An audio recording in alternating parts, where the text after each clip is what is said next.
I raise a torch and burn their effigies. The demon, spirit, spectre, ghost, Lamashtu, pestilence, jaundice, incubus, succubus, demoness, and every evil that afflicts humanity. Melt, flow, and trickle away. May your smoke rise skyward, and the sun snuff out your embers. May the son of Ea, the Exorcist, extinguish your terror. Makhlu, the Burning, Tablet 1, circa 900 BC.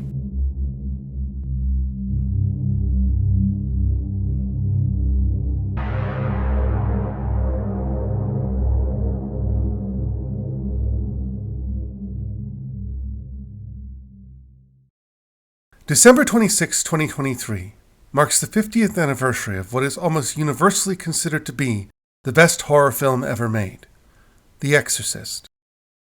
And it certainly seems to be having a moment. A much lambasted sequel has managed to scrape together $45 million in its opening weekend. While in this age of movie reactions, in which sadistic Patreon members get to select which relic of Hollywood's vault of horror will torment naive youngsters for their amusement, it stands alongside The Shining and The Thing as the most likely to produce a desired shock.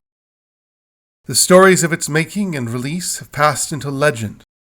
How director William Friedkin psychologically and physically tortured his actors to achieve believable performances, up to and including slapping them in the face. How Ellen Burstyn to this day carries a back injury from her work on the film. How Jason Miller, who played the wavering but good-hearted Father Karras, angrily informed Friedkin that he was, in fact, an actor, and didn't need his director firing a gun near his ear to look surprised. How the shocking footage of child actress Linda Blair repeatedly slamming herself against her bed was obtained at the cost of fracturing her lower spine. How the merciless production was plagued with disasters, including a still unexplained fire, to the point where an actual exorcism was demanded, although a blessing was settled for instead. How several actors died or suffered bereavement during filming, and one was even revealed as a murderer. And how upon release, the film led to reports of audiences vomiting and fainting in the aisles. Some, no doubt the result of canny PR, some not. Not surprisingly, adjusted for inflation, it is still one of the most financially successful films of all time. What tends to get lost in this morass of tales, nightmares, and screams is that The Exorcist is, at its core, about religion. It was, quoting its author, the committed Catholic William Peter Blatty, quote, "a sermon no one could sleep through."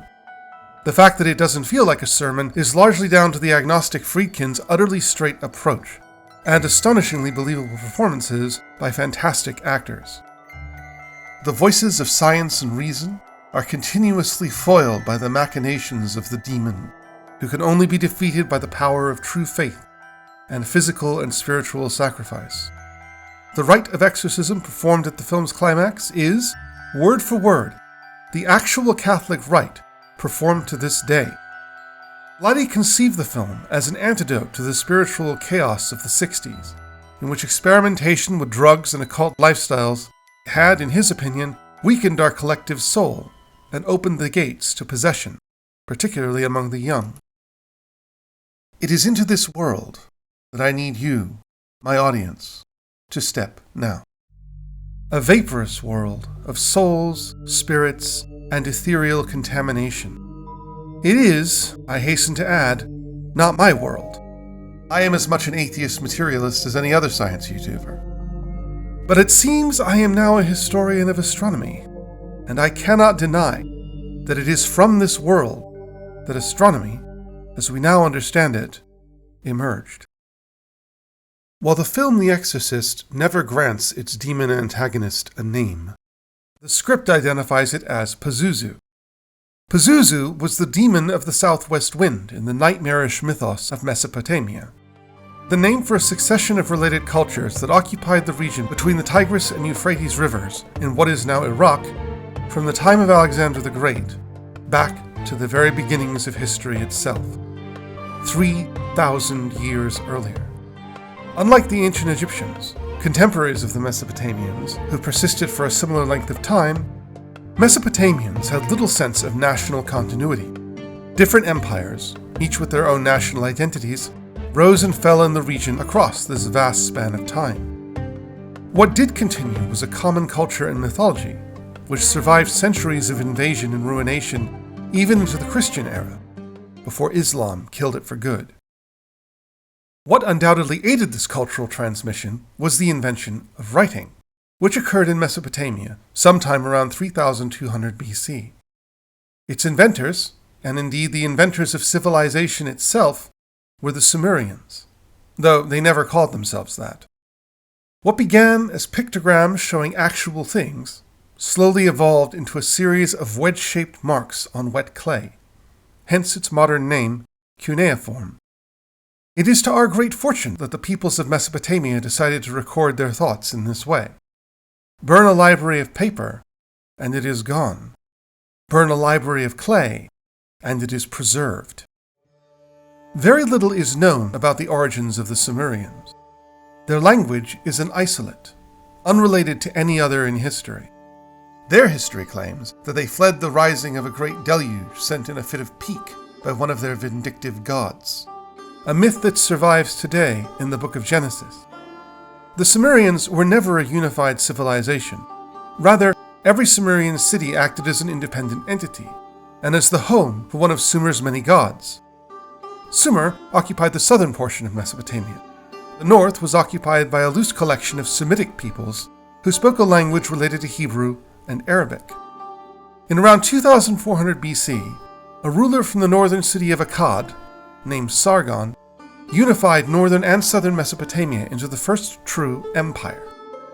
In absorbing Sumer, he also absorbed their writing, which he adapted to serve his own completely unrelated language. For this reason, that language is known today as Akkadian.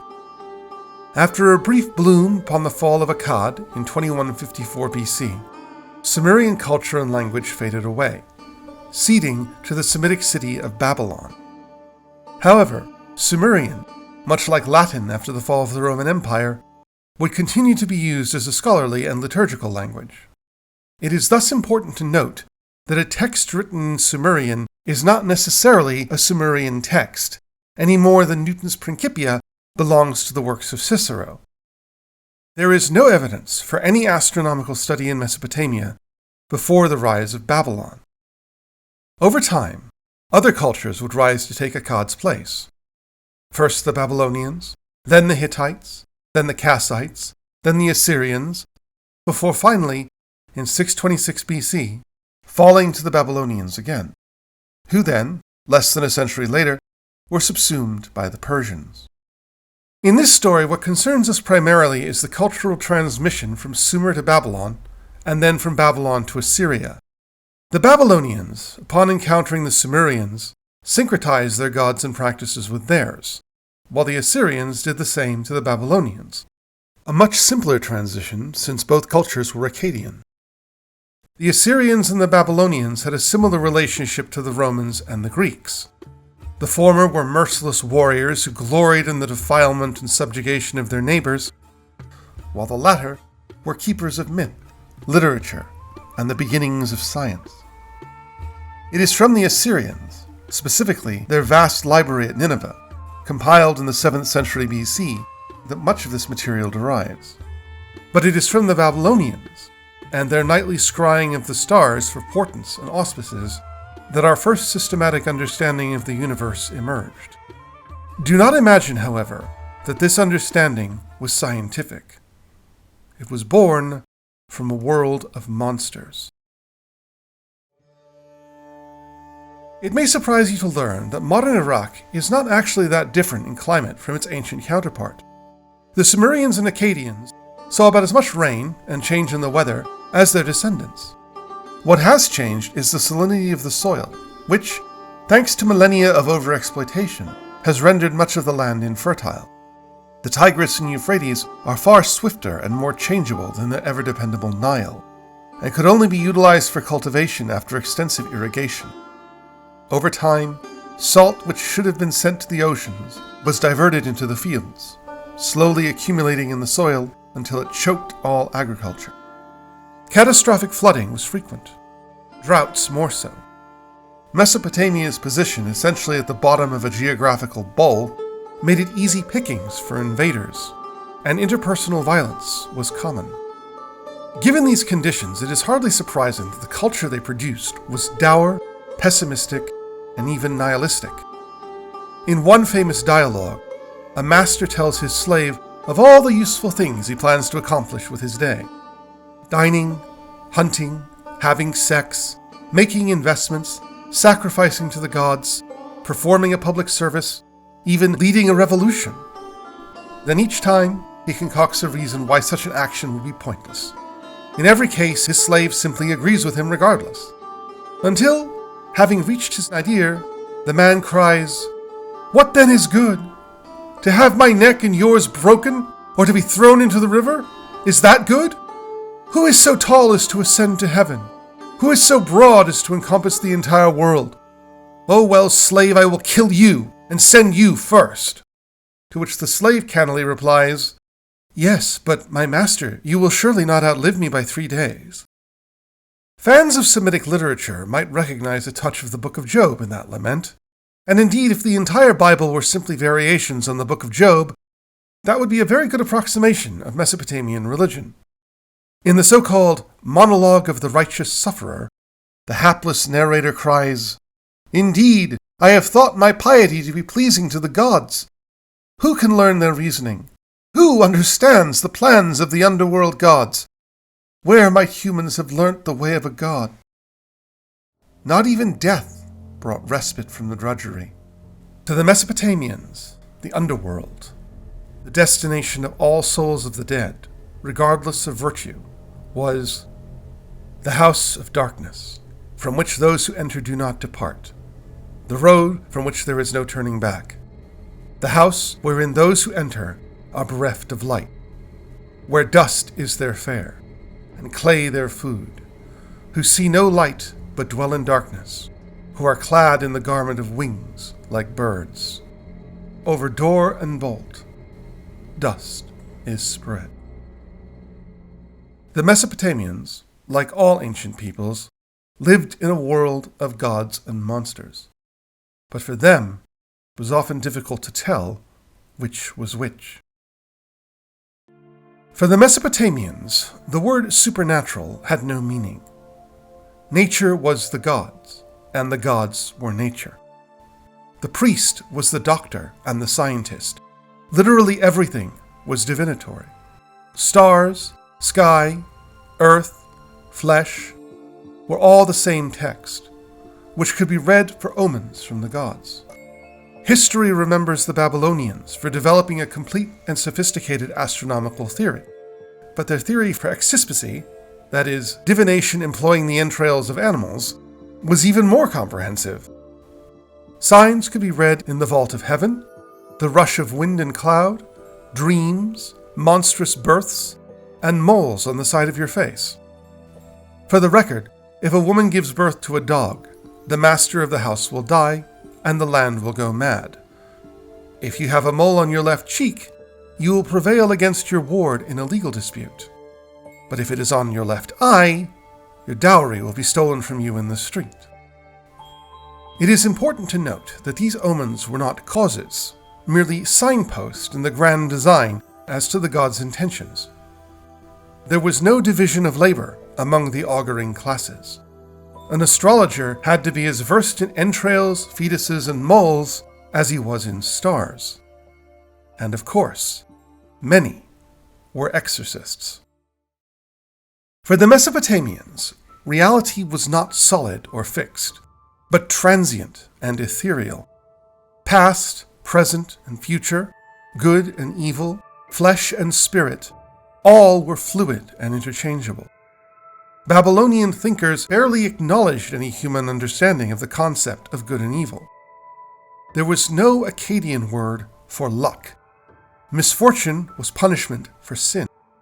No matter how virtuous or pious one believed oneself to be, if one suffered misfortune of any kind, physical, financial, even social, it was due to a transgression against the gods. the nature of that transgression could come only through divine revelation. Appeasing the gods was far more reliably accomplished through ritual than through any reformation of one's character. Every aspect of the world, even that built by humans themselves, was the decree of the gods. And when those decrees weighed too heavily on a man's soul, it was time to call in the Ashipu, or exorcist. Exorcisms were performed at any time, though most often during the month of Abu, corresponding to the end of summer, which, like the Celtic Samhain, was believed to be a time when spirits rose from the netherworld to walk among the living. There were some maladies which the Asu, what we might call a physician, could be called on to treat with potions or therapies. The Ashipu could concern himself with such things, but more often his purview encompassed such maladies as loss of barley, silver, or slaves, cattle, horses, or sheep dying, heartbreak, loss of authority, or anger against the gods and king, lameness, dizziness, tinnitus, or, of course, impotence. All might be symptoms that one has been distanced from one's personal God, the manifestation of one's role in wider society. This could be due either to personal failings or to the actions of a witch. Her spittle cut off trade. She drove away my god and goddess from my person. She caused my god or goddess to be estranged from me, and I have become sickening in the sight of anyone who beholds me. I am therefore unable to rest day and night. To Akkadians, it mattered not who the witch, or Kashaptu, actually was. She could be destroyed remotely through the burning of bronze effigies, annihilating her soul and denying her access to the underworld. Later incantations seemed to transform her from a human into a force of nature. My witch, my informer, who blows back and forth over lands, crosses to and fro over mountains. Of course, demons, or utuku, could be dispelled as well. Much like the Fae of later mythologies, utuku could be either good or evil, and a decent exorcist knew how to play one off of the other. While the evil utuku had no motivations beyond their own malignant fancy, the same could not be said for the etemu, the malevolent ghost or spirit. Sometimes conflated with utuku, or even gods, the etemu were those who had not comported themselves well in life, or whose families had not paid them the proper respect. If one died unburied, one could not descend, and their shade wandered the earth as a force of pure malice. Women who died unmarried became Ardat Lily, who drifted in from the steppe on the breeze to haunt men at night. While some etemu were good, the vast majority were evil. But the least comprehensible and most intractable of these entities were, of course, the gods themselves. According to the Ashipu's diagnosis, a patient's ills could be ascribed to the hand of a ghost, the hand of a demon, or the hand of a god. Like everything else in Mesopotamian culture, the gods existed in both physical and spiritual forms. They could be metaphysical abstractions, or they could exist as statues resident in their temples. Humanity existed to serve these gods. Their statues were fed, watered, and clothed. They could be taken on processions to visit friends in other temples, and even be given time alone in specially made bedchambers.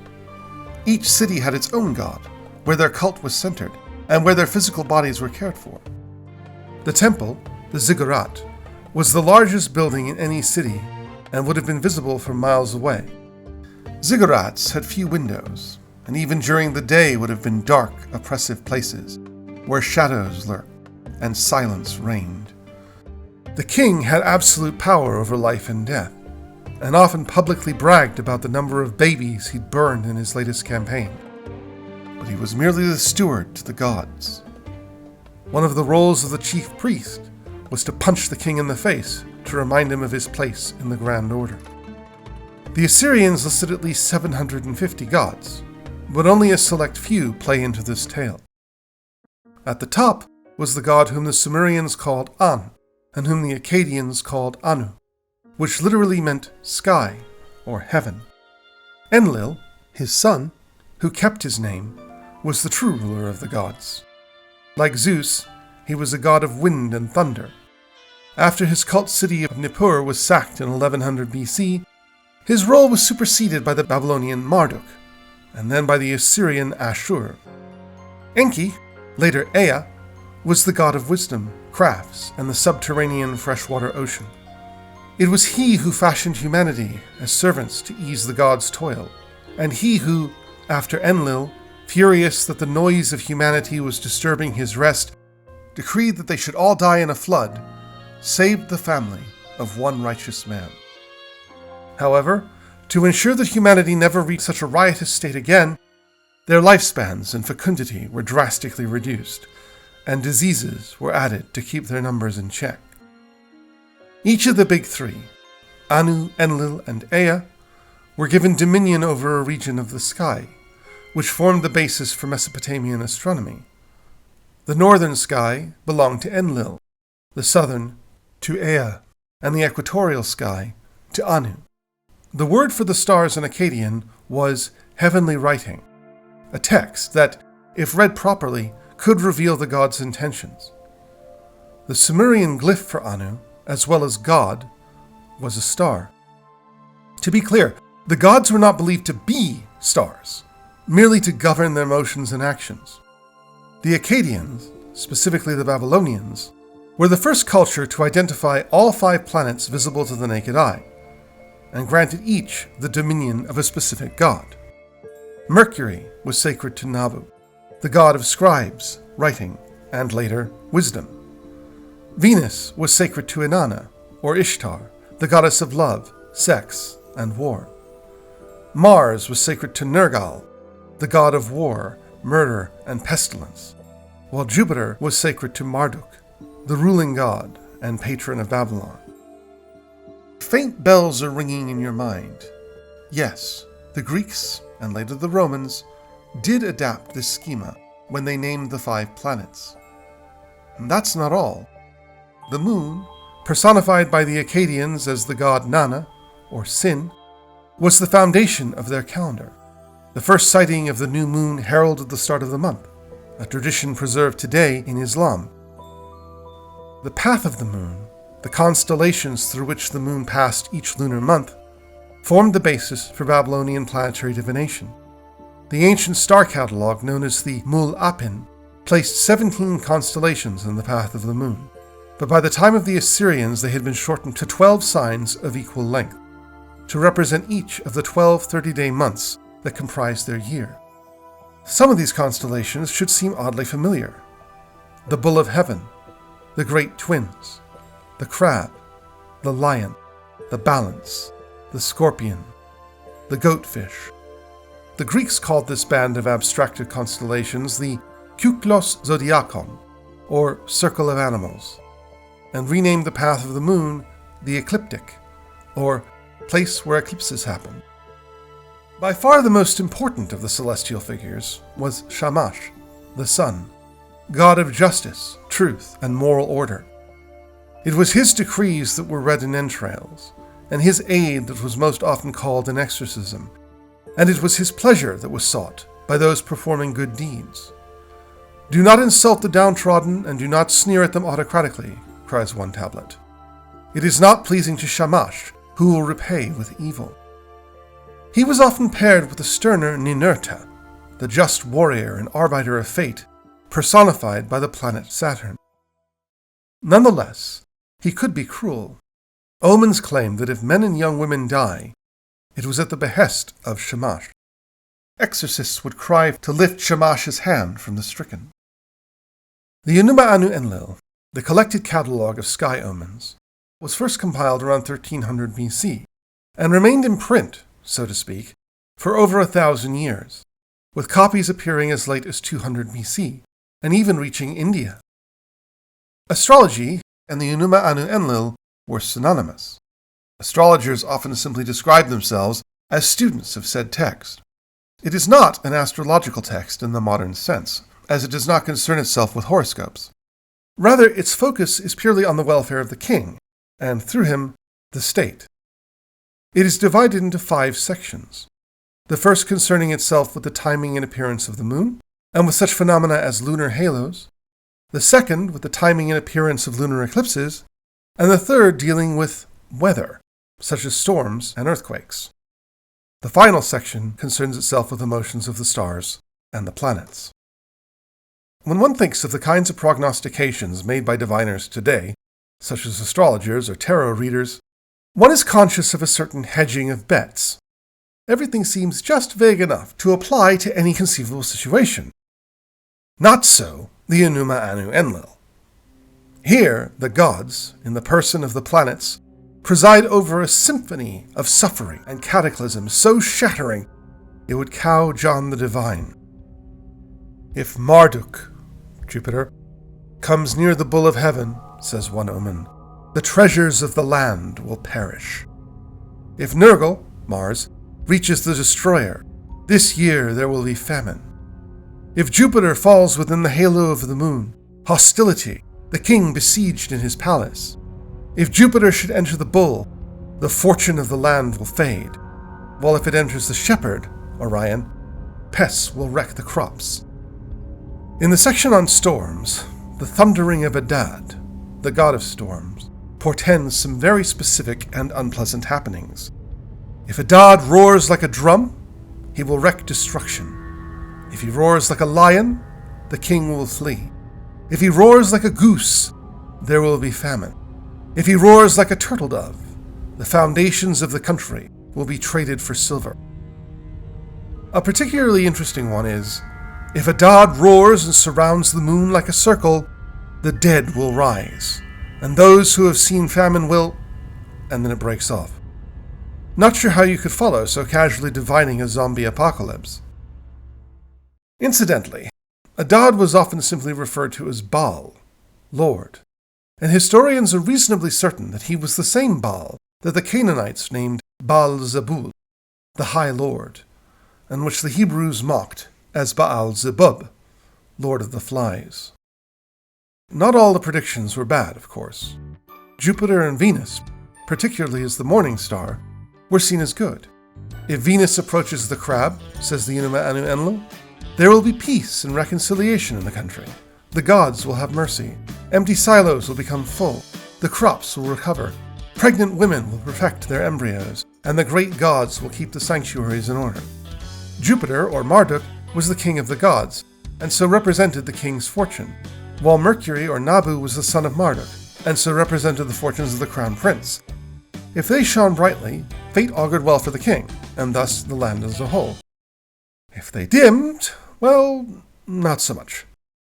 Mars, or Nergal, on the other hand, was described as different, a word which in Akkadian also meant hostile, liar, evil, and strange, which gives you a fair idea of how they viewed their neighbors.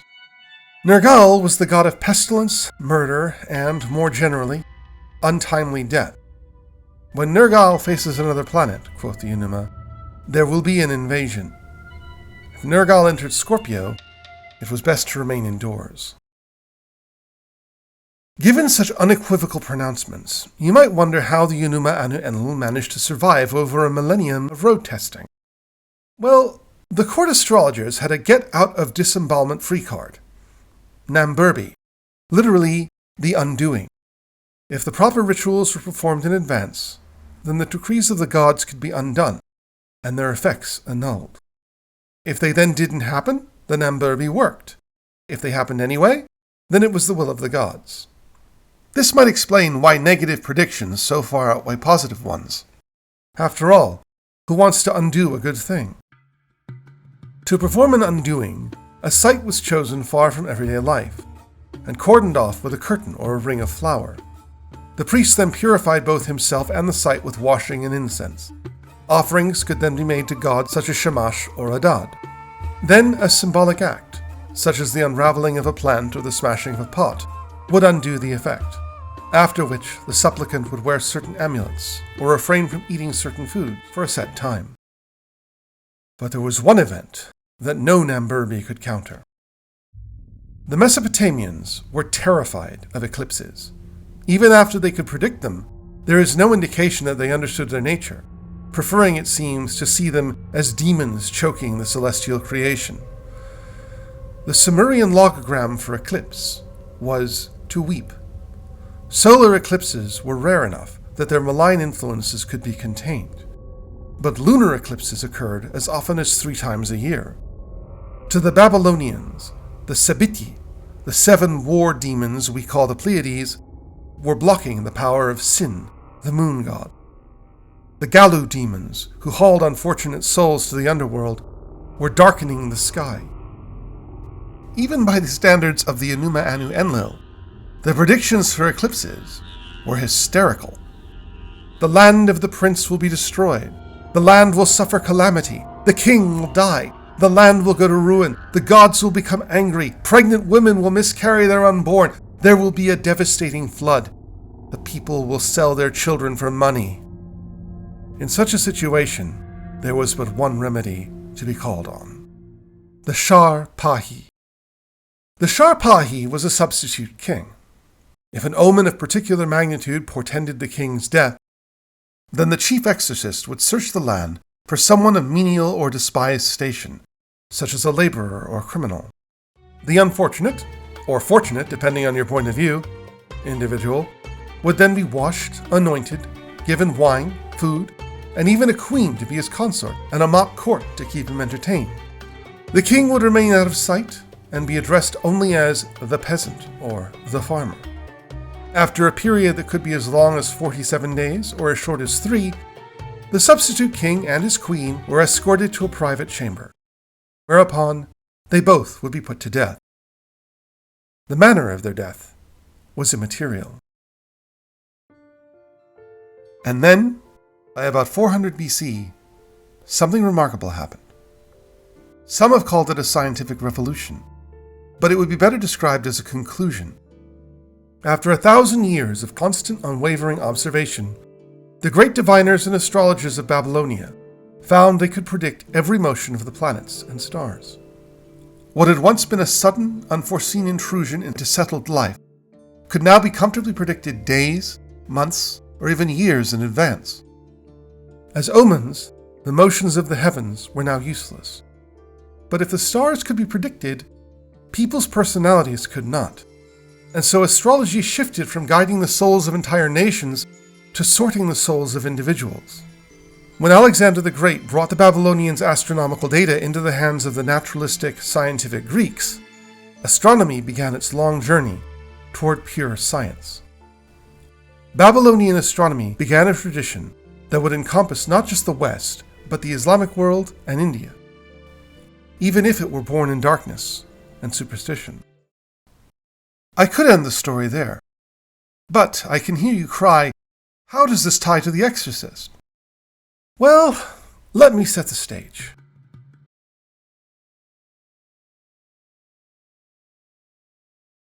You are Marduk Sepik Zeri, chief astrologer to the king of Babylon. As you proudly proclaim in writing, you have mastered the discipline of lamentation and are competent in mouth-washing and purification. You have examined healthy and sick flesh, have read the Enuma Anu Enlil, and can make astronomical observations.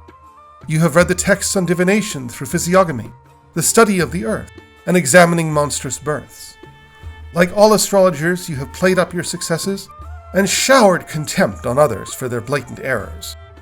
You are ever conscious of your precarious position. You are the king's puppet, and even vital transactions such as medical bills cannot be paid without his seal. Flattery is thus part of the job. You know that if you fail, the king will tell you to make bricks for a living, or worse. You have felt the creeping terror of cloudy nights when you had no news for the ever-demanding king. But you are lucky. Your accurate predictions have given you a stipend of 2 minas of silver per year, while most of your profession are paid in provisions. But in this job, success is always one night away from ruin. But tonight, you will see no stars. Your job, and likely your life, will depend on your actions in a small dark room at the back of the palace, where the king's concubine is struggling to give birth. The chief exorcist is tending to the queen, and despite your limited training as an Ashipu, you are the only qualified member of the palace on hand. The dark room was one of the last in the palace to be built. Every brick in its structure was fashioned from virgin soil and individually blessed, to ensure that the Utuku could find no home there. Upon seeing the stricken woman, her face streaked with sweat and racked with pain, you wipe her carefully with holy water, draw a sacred circle of flour around her, and begin the Shiptu, or sacred incantation. "Who are you?" you call to the Utuku, though you know very well who she is. You fill a censer with incense to drive out the ill winds, light several candles, and carefully observe the patterns in the smoke. They confirm what you already know. Your foe in this duel is Lamashtu, slayer of children. Lamashtu, daughter of Anu, the plague ordained by the gods after the flood to hinder humanity's growth. The monster goddess whose withered dugs drip poisoned milk into the mouths of babes. Adad has roared tonight, and there is lightning in the south, sure signs that Lamashtu will strike the children of Akkad, dragging their still bodies to her lair. Her stench fills the air. You can almost see her talons raking the poor woman's flesh, seeking the unborn within. You begin with a prayer to the gods of the night, those constellations, like the Big Dipper, Hydra, and Orion, that keep vigil amid the black, while Shamash, Lord of Order, is resting in the lap of heaven. Then you continue the incantation. Great is the daughter of heaven who tortures babies. Her hand is a net, her embrace is death. She is cruel, raging, angry, predatory. A runner, a thief is the daughter of heaven. She touches the bellies of women in labor. She pulls out the pregnant woman's baby. The daughter of heaven is one of the gods, her brothers with no child of her own. Her head is a lion's head. Her body is a donkey's body. She roars like a lion. She constantly howls like a demon dog. My mouth is water, you cry. Your mouth is fire. May my mouth extinguish your mouth. Hurriedly you fashion a puppet of Lamashtu, mimicking as best you are able her ravening canine jaws and eagle's talons. You place it beside the lady's head. Assuming she survives the night, it can be taken the next day and buried in the ground. The young lady's eyes are glazing, and she is drifting towards despair. You now know you have no other option. You must call upon the darkest tool in your arsenal. Reaching into your red cloak, you remove several identical statuettes, each bearing a nightmarish visage, a snarling fusion of lion and snake. You place several around the young woman, then place a full statue at the foot of the bed, speaking for it as you wash its mouth. I am Pazuzu, son of Hampu, king of the evil wind demons. I ascended a mighty mountain that quaked, and the evil winds that I confronted there were headed west. One by one, I enfeebled their winds. You feel his presence in the air, as before a storm. Lamashtu's talons ease. Suddenly, the woman rallies. Her cries of despair deepen to determination. Her belly quakes like a mountain, and the baby finally appears, thankfully for you, entering the care of the waiting Asu. Tomorrow, you will be rewarded handsomely for what transpired here.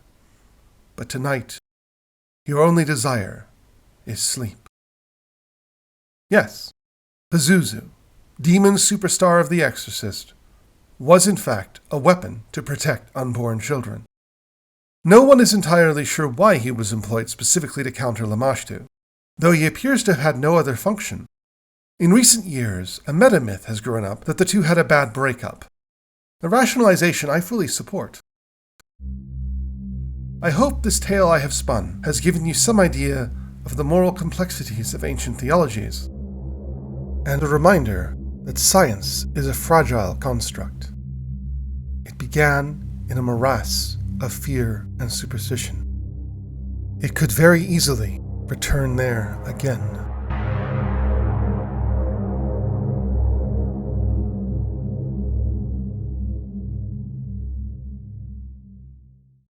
Hi.